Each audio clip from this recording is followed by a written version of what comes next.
Price Lord. என் பேர் ஜெயக்குமார். அண்ணன் மங்கள வார்த்தை மூலம் சொல்கிறாரு, வீடு வாசல பிள்ளைக்கு ஒரு புதிய வீட்டை இந்த ஆண்டில் தருவார் அப்படின்னு சொல்லியிருந்தாங்க. நான் அதுவரையும் வீட்டுக்காக ஜெபம் பண்ணவே இல்லை. 15க்கு 10 சின்ன ஷீட் போட்டு வீட்டில் தான் இருந்தேன். அப்புறம் அதிலேருந்து அந்த வார்த்தையை கொண்டு ஜெபிக்க ஆரம்பித்தேன். அதே போல் இந்த ஆண்டில் அந்த வீட்டை கட்டி எனக்கு கேட்டால் 15 நாள் இருக்கும்போது என்னுடைய அக்கா வீட்டுக்காரர் இறந்து போயிட்டார்.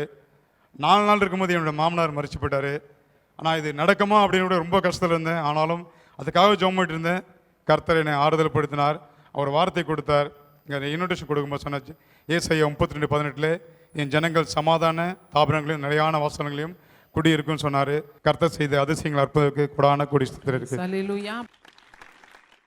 கள்ளக்குறிச்சிலேருந்து வரேன். என் பேர் ஷீபா.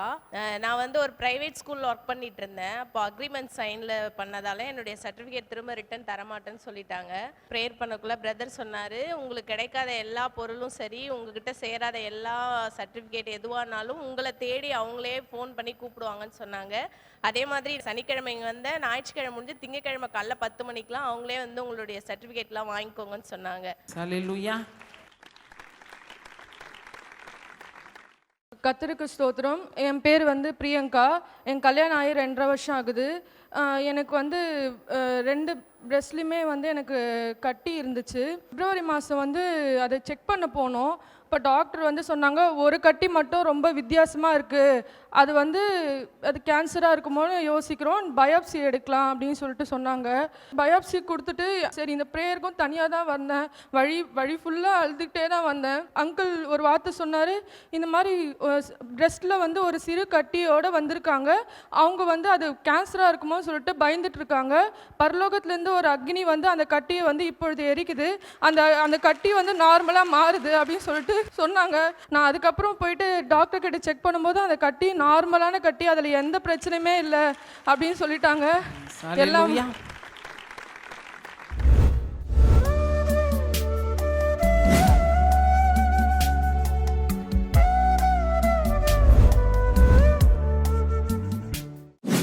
கிறிஸ்துவுக்குள் மிகவும் பிரியமான எனதர்மை சகோதர சகோதரிகளே, நம்மை சிருஷ்டித்தவரும் நம்மை உண்டாக்கினவரும் நம்மை ஒருபோதும் மறந்து போகாதவருமாகிய இயேசு கிறிஸ்துவின் வினையேற்ற நாமத்தினாலே உங்கள் எல்லாரையும் வாழ்த்தி ஆசீர்வதிக்கிறேன். அல்லேலூயா. எல்லாரும் சந்தோஷமா இருக்கீங்களா? இந்த நாள் மங்கள வார்த்தை உன்னத பாட்டின் புஸ்தகம் 4ஆம் அதிகாரம் 10வது வசனம் இப்படியாய் சொல்லுகிறது. எடுத்து வாசிப்போமா? உன் நேசம் எவ்வளவு இன்பமாய் இருக்கிறது, உன் நேசம் எவ்வளவு இன்பமாய் இருக்கிறது, என் சகோதரியே, என் சகோதரியே, என் மணவாளியே, என் மணவாளியே, திராட்சை ரசத்தை பார்க்கிலும், திராட்சை ரசத்தை பார்க்கிலும் உன் நேசம் எவ்வளவு மதுரமாய் இருக்கிறது, உன் நேசம் எவ்வளவு மதுரமாய் இருக்கிறது, சகல கந்த வர்க்கங்களை பார்க்கிலும், சகல கந்த வர்க்கங்களை பார்க்கிலும் உன் பரிமள தைலங்கள், உன் பரிமள தைலங்கள் எவ்வளவு வாசனையாய் இருக்கிறது, எவ்வளவு வாசனையாய் இருக்கிறது. இந்த செய்தி குறிப்பாக குடும்பங்களை சார்ந்து, குடும்பங்களை தழுவி நிற்கிற ஒரு செய்தி. குறிப்பாக இந்த உன்னத பாட்டு என்கிற புஸ்தகம், சாங் ஆஃப் சாலமோன் என்று சொல்லுவார்கள். இந்த புஸ்தகம் முழுவதும் இருக்கிற இலக்கியங்கள், அது ஒரு சாதாரண உரைநடையா இருக்காது. ஒரு செய்யுள் மாதிரி, ஒரு போயம் மாதிரி தான், ஒரு பாடலாகத்தான் அது இருக்கும். அது அப்படியே நீங்க எடுத்தீங்கன்னா நிறைய பாடல்கள் அதிலிருந்து பெரிய பெரிய பரிசுத்தவான்கள் எழுதியிருக்கிறார்கள். இந்த உன்னத பாட்டு புஸ்தகம் அப்படின்னா கணவன் மனைவி எப்படி இருக்க வேண்டும் என்பதை அழகாக நமக்கு சித்தரிக்கிற ஒரு அருமையான புஸ்தகம். அவனுடைய குடும்ப வாழ்க்கை எப்படி இருக்கணும், ஆவிக்குரிய வாழ்க்கை எப்படி இருக்கணும், எல்லாவற்றையும் சித்தரிக்கிற, கணவன் மனைவிக்கு இடையில இருக்கிற உறவை நமக்கு சொல்லி கொடுக்கிற ஒரு புஸ்தகம். குறிப்பாக நம்முடைய ஆத்மீக மணவாளனாகிய இயேசு கிறிஸ்து மணவாட்டியாகிய நம்மோடு இணைந்து நின்று வாழ்கிற ஒரு அனுபவத்தை தான் இந்த சாலமோன் ஞானி உன்னத பாட்டு மூலமாக நமக்கு எடுத்துரைக்கிறார். இதுல நீங்க கரெக்டா பார்த்தீங்கன்னா கணவன் மனைவி இந்த உறவுகள் தான் இந்த புஸ்தகத்தினுடைய முதலிலிருந்து கடைசி வரைக்கும் இருக்கும். இப்ப இந்த உன்னத பாட்டு 4:10 இது எதை சொல்லுகுதுன்னா, ஒரு மணவாளன் ஒரு மணவாட்டியை பார்த்து, அப்படின்னாச்சுன்னா புருஷன் மனைவியை பார்த்து என்ன பேசணும் அப்படின்றது இந்த வசனத்தில் அழகா இருக்கு. அதுக்கப்புறம் மனைவி புருஷனை பார்த்து என்ன பேசணும் அப்படின்றதும் அழகாக இருக்கிறது. ஸோ இன்னைக்கு இது ஒரு வித்தியாசமான செய்தி, நம்முடைய வாழ்க்கையை மதுரமாய் மாற்றுகிற ஒரு செய்தி. எப்பவுமே இந்த வசனங்களை நாம் தியானிக்கும் பொழுது இதனுடைய பின்னணி, இதில் ஆண்டவர் நமக்கு என்ன சொல்ல வருகிறார் அப்படின்றத தான் நம்முடைய குடும்ப வாழ்க்கைக்கு பிரயோஜனமாக எடுத்துக்கொள்ளணும். இந்த வசனம், இப்போ நம்ம வாசித்த வசனம், ஒரு புருஷன் தன்னுடைய மனைவியை பார்த்து சொல்ல வேண்டிய ஒரு விஷயம். எப்படி சொல்லணுமா தெரியுமா? உன் நேசம் எவ்வளவு இன்பமா இருக்கிறது அப்படின்னா, உன்னுடைய அன்பு மிகவும் நேர்த்தியானது, உன்னுடைய அன்பு மிகவும் உண்மையானது என்று சொல்லப்பட்டிருக்கு. இங்கிலீஷ் பைபிள் எல்லாம் நான் ரெஃபர் பண்ணும் பொழுது சிலதுல உள்ள வசனத்தை வச்சு, அந்த வார்த்தையை வச்சு நான் சொல்லுகிறேன். உன்னுடைய அன்பு எவ்வளவு உண்மையானது, உம்முடைய அன்பு எவ்வளவு நேர்த்தியானது, பெர்ஃபெக்டானது என்று சொல்லி ஒரு புருஷன் தன்னுடைய மனைவியை பார்த்து சொல்றாரு, எம்மா நீ சாதாரண மனைவி இல்ல, நம்முடைய குடும்ப வாழ்க்கைய அன்பிலேயே கட்டி எழுப்புகிற ஒரு மனைவி. முதல் ப்ராஃபஸி ஆண்டவர் சொல்றாரு, இன்றைக்கு பிறகு உங்கள் குடும்ப வாழ்க்கை அன்பு என்கிற அடித்தளத்துல, ஃபவுண்டேஷன்ல கட்டி எழுப்பப்பட போகிறது. ஆமென். அதைதான் இந்த புருஷன் சொல்லுகிறான் மனைவியை பார்த்து, உன் நேசம் அப்படின்னா உன்னுடைய அன்பு எவ்வளவு இனிமையா இருக்கிறது, எவ்வளவு நேர்த்தியா இருக்கிறது அப்படின்னா, ட்ரூ லவ்வுக்கு மேலதான் ஒரு குடும்பம் கட்டப்படணும். அப்படி கட்டினதான் அந்த குடும்பம் மதுரமான வாழ்க்கையா இருக்கும். பணத்துல கட்டப்படக்கூடாது. இன்னைக்கு நிறைய பேர் கல்யாணத்துக்கு அலையன்ஸ் பார்க்கும்போது எத்தனை கிலோ கொடுப்பீங்க, அடுத்து கேட்பாங்க என்ன கார் கொடுப்பீங்க. மோட்டார் பைக்கில் போனா ஆகாதா? BMW தரீங்களா? இப்ப நிறைய குடும்பங்கள் BMW மேல கட்டுறதுனால தான் அது BMW கொஞ்ச நாளில் உடைஞ்சு போகுது. நிறைய திருமணங்கள் ரொக்கத்துல, பணத்துல, பொண்ணுல கட்டப்படுறதுனால அங்க நேசம், பாசம், அன்புக்கு இடமில்லாமல் போயிடுது. ஆனா இந்த இடத்துல மணவாளன் சொல்றான், ஏம்மா நீ பொண்ணோ பொருளோ இல்லம்மா, நீ சாதாரண மனைவி அல்ல, என் மணவாளியே, உன்னுடைய அன்பு எவ்வளவு பெரியது. பணம் ஒரு மனுஷனுக்கு ஒரு குறிப்பிட்ட அளவுக்கு தான் சந்தோஷத்தை கொடுக்கும். ஆனா அன்பு தான் கடைசி வரைக்கும் நம்ம கூட டிராவல் ஆகும். பணம் இன்னைக்கு ஒருத்தங்கிட்ட இருக்க, நாளைக்கு இன்னொருத்தன்ட்ட தாவி போயிடும். ஒரு கரன்சி அடித்து நம்ம கையில் வரும் பொழுது புதுசாக வந்தால் அது கச்ச கச்ச கச்ச கச்சன்னு தட்டின சட்டம் வரும். கொஞ்ச நாள் அதை உருட்டி புரட்டி சுருட்டி கீழே போட்டுட்டு அதுக்கப்புறம் 10வது ஆள்கிட்ட போனால் அது பஞ்சத்தில் அடிப்பட்ட பணம் மாதிரி தான் இருக்கும். என் அன்பு தேவனுடைய பிள்ளை. ஆனால் அன்பு அப்படி அல்ல. அன்பு ஒரு காலம் அழியாது. இன்னைக்கு கைகூப்பி நான் கேட்டுக்கிறேன், உங்க வாழ்க்கை அன்பு என்கிற அடித்தளத்துல கட்டப்படட்டும். மதுரமா இருக்கும், இனிமையா இருக்கும், அசையாததா இருக்கும், நொறுங்காததா இருக்கும்.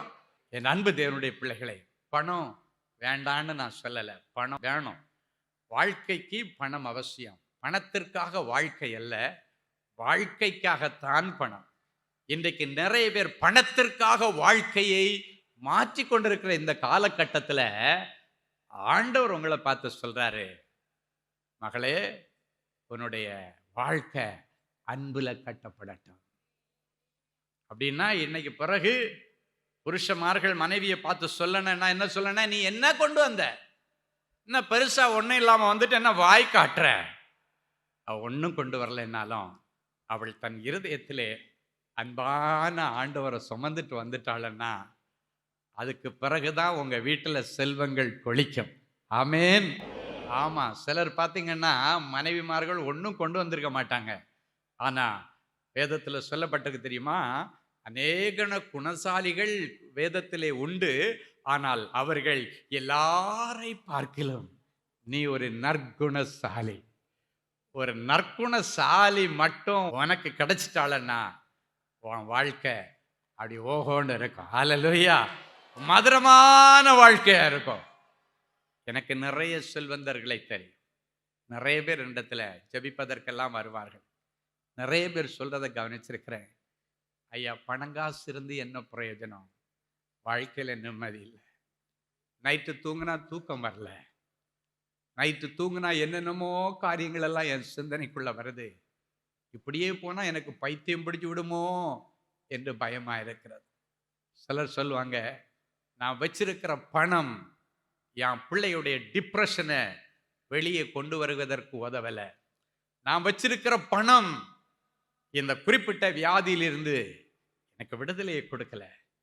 எது தெரியுமா? உன் பிள்ளைகளுக்கு அற்புதத்தை செய்யும் அன்பான ஆண்டவர் உனக்குள்ள இருந்தா, அன்பான ஆண்டவர் உன் புருஷன் கூட இருந்தா, ஒரு மனைவி கூட இருந்தா, அந்த வீடு ஒரு குட்டி பரலோகமா இருக்கும். இன்னைக்கு வரைக்கும் குட்டி நரகமா இருக்கிறவங்க வீடுகளை ஆண்டவர் இன்னைக்கு குட்டி பரலோகமா மாத்த போறாரு. ஹல்லேலூயா!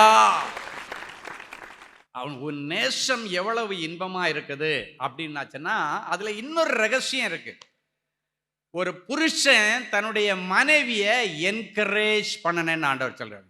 Encourage your wife. உங்க மனைவிய நீங்க உற்சாகப்படுத்தணும். Don't discourage her. உங்க மனைவிட்ட இருக்கிற கொஞ்சம் நஞ்சம் விசுவாசத்தை தயவு செய்து போட்டு உடைச்சிடாதீங்க. உங்க மனைவியை நல்லா என்கரேஜ் பண்ணுங்க. நல்லா பண்ணணுமா, குட், இன்னும் நல்லா பண்ண அப்படின்னு சொல்லணும். என்ன பெருசா சாதிச்சுட்ட அப்படின்னு சொல்லக்கூடாது. அப்படின்னா ஒரு குடும்பம், மதுரமான ஒரு வாழ்க்கை ஒரு குடும்பத்துல வேணும்னா முதல்ல என்ன பண்ணணும்? புருஷன் மனைவிய என்கரேஜ் பண்ண பழகிக்கொள்ளணும். அவளிடத்தில் இருக்கிற அன்பை ருசி பார்க்கணும். சிலர் சொல்றீங்க, அவகிட்ட அன்பா இருக்கு பிரதர், எனக்கு ஒன்று வந்து வாச்சுது பாருங்க, அதுக்கு அன்புன்னா என்னன்னே தெரியாதுன்னு சிலர் சொல்றீங்க. ஆண்டவர் இன்னைக்கு அவர்களை மாற்றுவார். எப்பவும் சண்டை போட்டுட்டே இருக்கிறா பிரதர் என் பொண்டாட்டி, நிம்மதியே இல்லை பிரதர். நீங்க சொன்னீங்களே உன் நேசம் எவ்வளவு இன்பமா இருக்குதுன்னு நீங்க சொல்ற அளவுக்கு எனக்கு வாச்சது சரியில்லை. அப்படியே விட்டுறலாமா? விடக்கூடாது. அதுக்கு ஒரு நல்ல ஃபார்முலா ஒன்று இருக்கு. வாச்சது சரியில்லைன்னா சரிப்படுத்துறதுக்குன்னு ஒரு ஃபார்முலா இருக்கு. அதை நான் உங்களுக்கு சொல்லித்தர போறேன். என்னன்னா, வேதம் சொல்லுகிறது, அவர் இல்லாததை இருக்கிறது போல அழைச்சி ஸ்தோத்திரம் பண்ணும் பொழுது அதை இருக்கிறதாகவே கொடுக்கிறார். இதுதான் அந்த ஃபார்முலா. அப்படின்னா வாச்சது சரியில்லைன்னா சரிப்படுத்தணும்னா என்ன சொல்லணும்? நம்ம, ஆண்டவரே எனக்கு ஒரு நல்ல புருஷனை கொடுத்ததுக்காக ஸ்தோத்திரம், எனக்கு ஒரு நல்ல மனைவியை கொடுத்ததற்காக ஸ்தோத்திரம். குடிகார புருஷன் சொல்லி ஒரு நாளும் உன் புருஷனை அங்கே எங்கேயும் போய் அவதூறு பேசிட்டு இருக்காதீங்க. இன்னைக்கு பிறகு குடிகார புருஷனை, ஆண்டவரே எனக்கு ஒரு நல்ல புருஷன் நான் தந்ததுக்காக ஸ்தோத்திரன்னு சொல்லி பாருங்க, அவன் ஒரு நல்ல புருஷனா மாறுவான். அல்லேலூயா! மாற்றங்கள் வரும். இந்த வசனம், உன் நேசம் எவ்வளவு இன்பமாயிருக்கிறது என்று மணவாளன் மனைவியை பார்த்து, என் மணவாளியே உன் அன்புதாமா எனக்கு ரொம்ப பிடிச்சிருக்கு. அப்போ உங்க புருஷனை நீங்க இழுத்து போடணும்னா உங்க அழகு ஒரு குறிப்பிட்ட வருஷம் ஆகும்போது மங்கி போய்விடும். உங்களுடைய அழகு கொஞ்ச நாட்கள்ல மங்கி போகும். ஆனா மங்காதது உன் மனைவிக்குள் இருக்கிற அன்பு. இந்த அன்பு என்ன பண்ணா நாளுக்கு நாள் மெருகூட்டப்படும். அழகு நாளுக்கு நாள் மங்கி போகும். ஆனால் அவளுக்குள் இருக்கிற அன்பு நாளுக்கு நாள் மெருகூட்டப்படும். எப்பவுமே நீங்க வயசான தம்பதியர் எங்கேயாவது இருக்கிறத நீங்க பார்த்தீங்கன்னா, ரொம்ப வயசானவங்க இருக்கிறத பார்த்தீங்கன்னா, அந்த தாத்தா என்னமோ வேணும், ரவா தோசை தட்டு சொல்லட்டுமாமா, ஐயோ இது உனக்கு ஹார்டா இருக்கும், பல்லு இல்லை, அதனால ஒன்று பண்ணலாம், நல்ல நெய் தோசை போட்டலாம், அது வாயில போட்டாலே அப்படியே போயிடும், இல்லை கேசரி வாங்கி தரட்டுமாமா. பாருங்க, ஒரு 70 வயசு 80 வயசு தாத்தா ஆகும்போது மனைவிக்கு பல்லு இல்லை, அப்ப இவளுக்கு இதுலயும் என்ன செய்யலான்னு கொடுக்குறான்னு பார்த்தா அதுதான் அன்பு. அப்ப பாருங்க, அதே புருஷன் கல்யாணம் ஆன புதுசுல ஒரு சுண்டல் வாங்கி கொடுத்துருக்க மாட்டான். ஆனா நாள் ஆக ஆக மனைவியுடைய அன்பை அவன் ருசி பார்க்கும் பொழுது மனைவியுடைய சந்தோஷத்திற்கு இவன் அடிமையாகி விடுகிறான். அதுதான் இன்னைக்கு வேணும். அப்ப அன்பு நாளுக்கு நாள் பெருகும். அந்த அன்பு உங்க குடும்ப வாழ்க்கைக்கு ரொம்ப முக்கியம். அடுத்து சொல்லப்பட்டிருக்கிறது, என் மனைவியே என் மணவாளியே திராட்சை ரசத்தை பார்க்கிலும் உன் நேசம் எவ்வளவு மதுரமானது. அப்படின்னா என்ன அர்த்தம் தெரியுமா?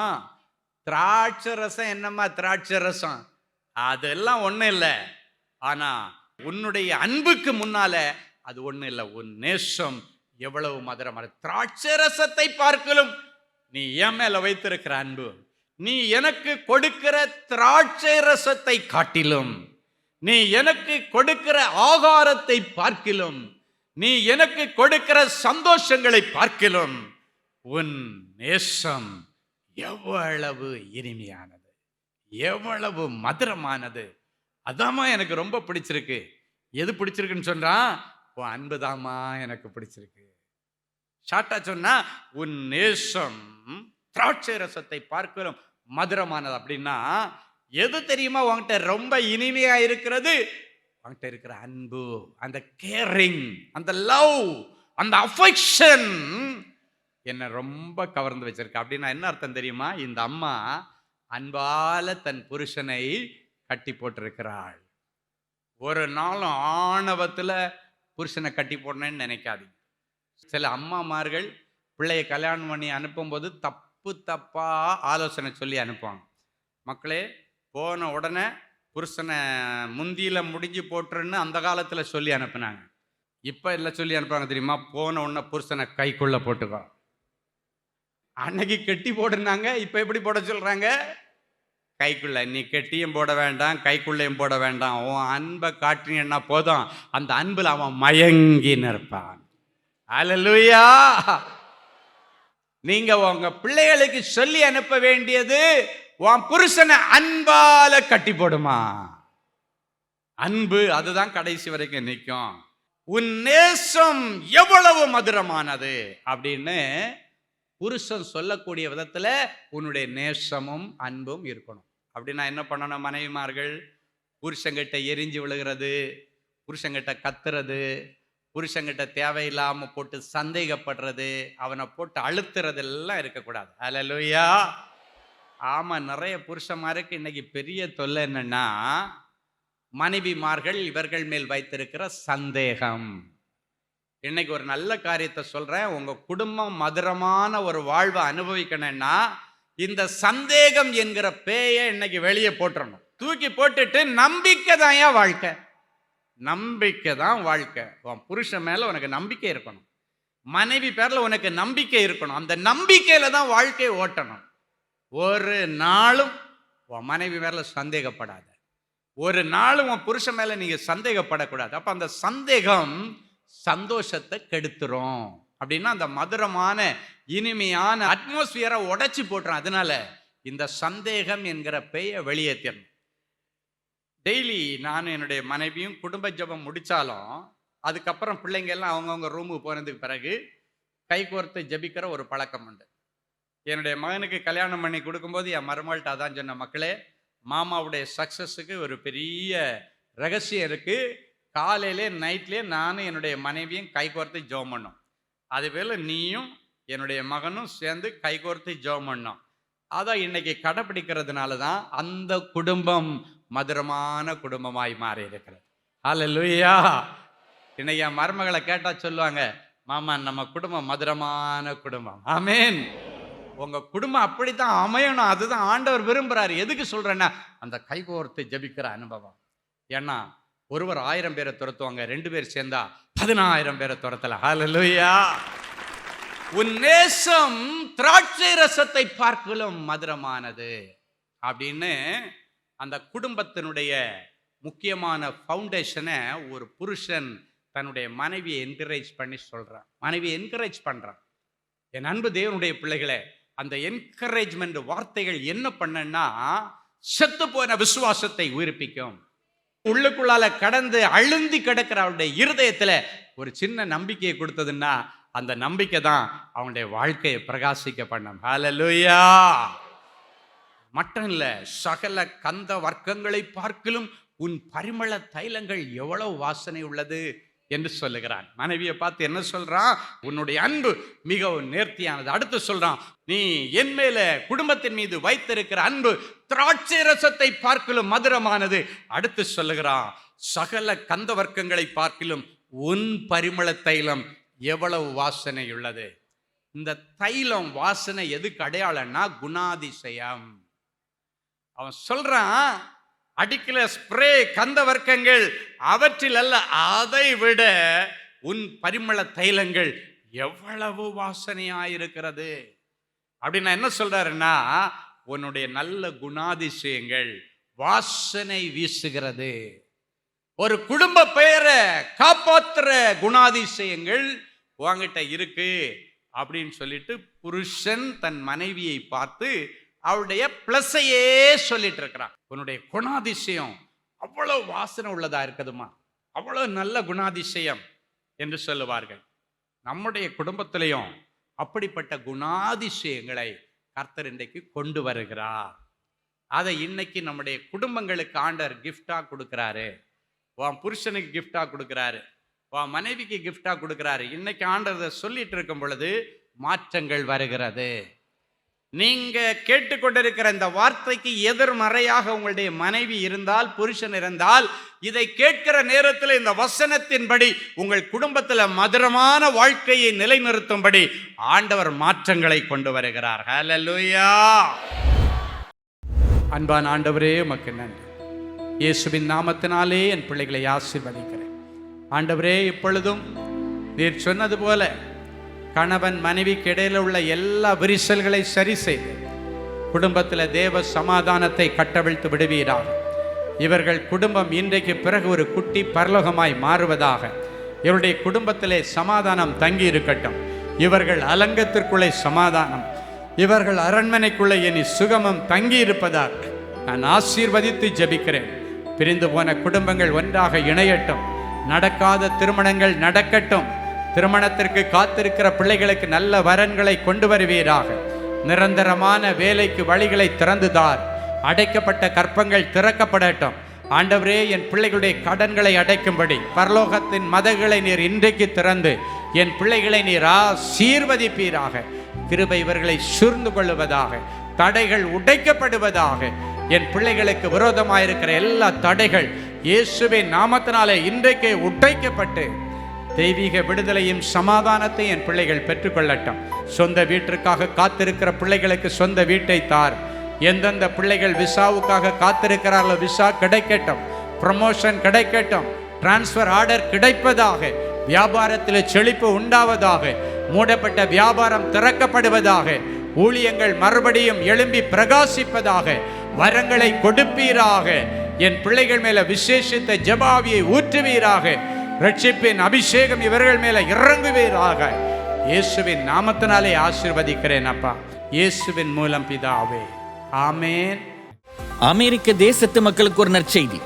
அன்பானவர்களே, நமது அன்பு சகோதரர் சுவிசேஷகர் டி. ஸ்டீஃபன் அவர்கள் ஆகஸ்ட் மாதம் 8ஆம் தேதி முதல் 31ஆம் தேதி முடிய அமெரிக்க தேசத்தில் உள்ள Georgia, Atlanta, Illinois, Chicago, Colorado, Denver, California, New York, New Jersey, Texas, Houston, Dallas ஆகிய பட்டணங்களில் தேவனுடைய வார்த்தைகளை பிரசங்கிக்க இருக்கிறார்கள்.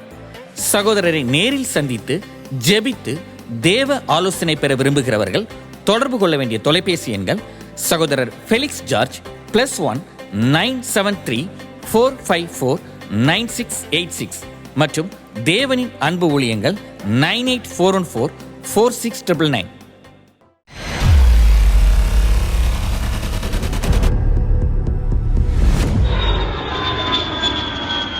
தேவனின் அன்பு ஊழியங்கள் நடத்தும் இஸ்ரேல் தேச புனித பயணம். அன்பானவர்களே, ஆண்டவராகிய இயேசு கிறிஸ்து பிறந்து வளர்ந்து ஊழியம் செய்து மரித்து அடக்கம் பண்ணப்பட்டு உயிரோடு எழுந்த புனித ஸ்தலங்களை கண்டு மகிழ இதோ ஓர் அரிய வாய்ப்பு. உங்கள் வாழ்நாள் கனவை நனவாக்க நமது அன்பு சகோதரர் சுவிசேஷகர் டி. ஸ்டீஃபன் அவர்களுடன் 11 நாட்கள்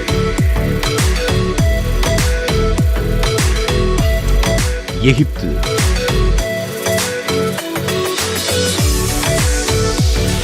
யோர்தான், பாலஸ்தீனம், இஸ்ரேல் தேசங்களுக்கான புனித பயணம். 2025 ஆண்டிற்கான இந்த புனித பயணமானது அக்டோபர் மாதம் 14ஆம் தேதி முதல் 24ஆம் தேதி முடிய 11 நாட்கள் நடைபெறுகிறது. இது ஒரு சாதாரண சுற்றுலா அனுபவம் அல்ல. இயேசு கிறிஸ்துவின் பாதங்கள் பதிந்த இடங்களில் உங்களுடைய பாதங்களும் பதியும்படிக்கு அவருடைய கரங்களை பிடித்து நடக்கிற ஓர் உன்னத அனுபவம். மேலும் விவரங்களுக்கு தொடர்பு கொள்ள செல்போன் எண்கள் 7291947999 மற்றும் 9841437999. Email exodusholytours@gmail.com. Website www.exodusholytours.com. அன்பு தேவனுடைய பிள்ளைகளே, இந்நிகழ்ச்சியின் மூலம் நீங்கள் பெற்றுக்கொண்ட ஆசீர்வாதங்களையும் உங்கள் ஜெப விண்ணப்பங்களையும் அனுப்ப வேண்டிய முகவரி தேவனின் அன்பு ஊழியங்கள், எண் 340B பார் 1A 3B1 Vinayak avenue, OMR road, Okkiyam, Thoraipakkam, Chennai 600097. இது இந்தியன் ஆயில் பெட்ரோல் பங்க் எதிரில் அமைந்துள்ளது மற்றும் காக்னிசன்ட் டெக்னாலஜி சொல்யூஷன்ஸ் அருகிலும் அமைந்துள்ளது. மின்னஞ்சல் prayer@godsloveministries.co.in. எங்களது இணையதளம் www.godsloveministries.co.in. மேலும் 24 மணி நேர ஜெப உதவிக்கு 04454547999 மற்றும் 9941950999 என்ற எண்களுக்கு தொடர்பு கொள்ளுங்கள். கர்த்தர் தாமே உங்களை ஆசீர்வதிப்பாராக.